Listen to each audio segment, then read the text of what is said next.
Hey everyone, I thought I would talk about what yoga is because I get this question all the time. So like when I tell people about yoga classes or that I'm teaching or invite people to come, the first thing that I hear probably at least 80% of the time is, oh, I'm not flexible.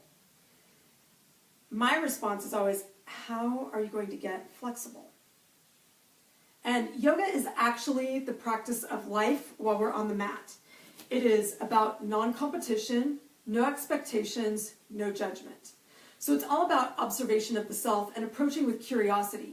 Here's the thing, every time we show up to the mat, it's different.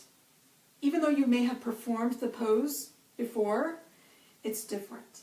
So it's never about how the pose turns out or finding the perfect pose, because the pose is going to be perfect at that day. It's a matter of just tuning in, what's going on. Part of it is a mental practice of ignoring the chaos, learning to ignore the chaos around you as you're finding stillness within you. It's about being comfortable in the uncomfortable. It's about all these life practices, these life lessons, but we do it on the mat.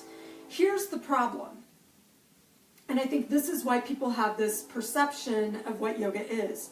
The problem is that this is the stuff we see in magazines, right? Oh, I can't even do it today. Whew. This is the stuff that we see. I am never going to bring that into a class unless it's an advanced class or it's a personal practice and I know that person can get there. That's not the point of yoga. The point is to find our edge and to maximize the pose and get the most out of the pose. It's about showing up. So if we show up for our practice, we show up in life. It's that simple. Now, here's the other thing. People think, ooh, yoga is flexibility. That is one element of yoga. Flexibility is one outcome. So is strength, and so is balance. Those are the physical outcomes of a yoga practice. And for some people, there's also this physical outcome of finding calm, being able to relax, being able to be still, being able to tune out the stress, being able to rewire their central nervous system so that they're not so stressed. So here's, in the physical practice, in those poses, in the asanas, they're pronounced both ways, you get the benefit of doing strength and flexibility together because they go hand in hand. So let me give you an example. So like Warrior Two, this is a pretty beginner or a basic pose that we do that you can find in a yoga class. So we're going into a lunge. Knee right on top of the ankle, and then that flexibility piece is dependent on where you are at that time. So here are a few things within that so that we can maximize the strength and flexibility. So this is what's going on. So right now, I've got flexibility going on in the inner thigh and my hips. Now we need to be cautious of this. So this is what will happen. Most important is knee on top of the heel. So my hips might need to turn at an angle. As I get more flexible in the hips, they might square up, right? So now I'm stable in here. I'm getting flexibility in the hips. I'm getting strength and isometric contraction in the legs. Now same with the shoulders. I'm going to extend out and get an isometric contraction in the shoulders and my mid and upper back. So that's part of this. Now there's a difference between this and this. This is what we're aiming for. So that's one example of how that strength and flexibility play into each other. Another is just when we're down on the floor. So this is everyday stuff, and you can start to incorporate flexibility in this. Let me turn sideways, or kind of at an angle. So as we're here, again, hip flexibility, right?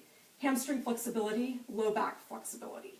Those are kind of the main things. When we stretch, normal stretch, that's what we're aiming for.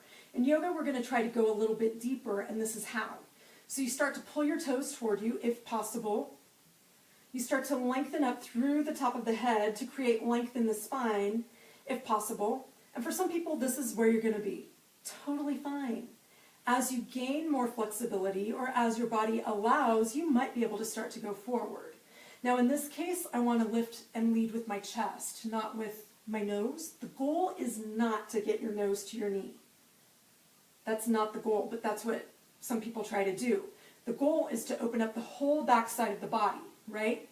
Now to add another layer in order to achieve that, so here's my initial phase. So now I lead out with the toe, pull the toes toward me, extend out through the heel, and I'm able to go a little bit deeper. You may or may not be, and that's okay. We're all wired differently. Our bodies really are connected a little bit differently.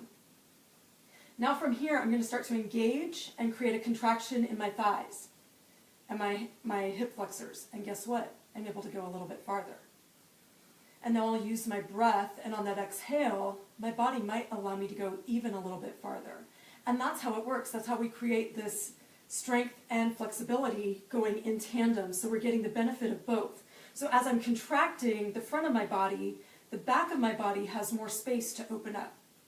It's yin and yang all the time. So it is a balance. It is a balance in the practice as well as practicing balanced poses or asanas.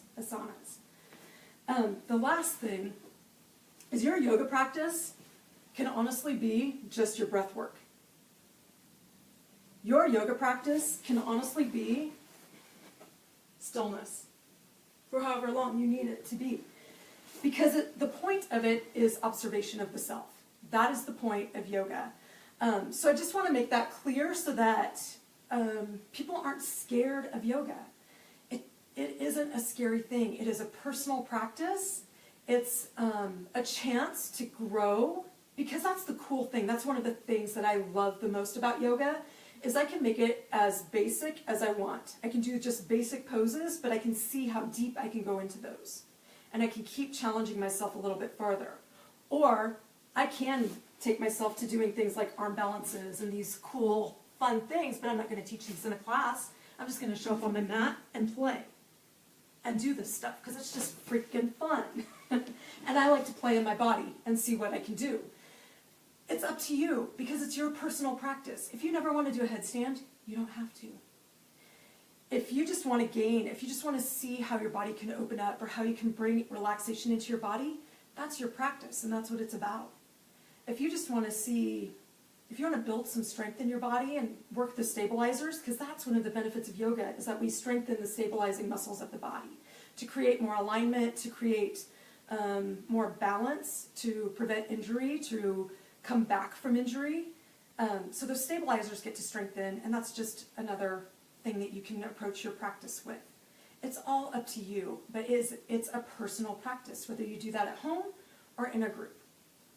So there you go. That is Yoga 101, not the crazy poses. Have a great day. Happy Friday, and I will tune in another time when something inspires me.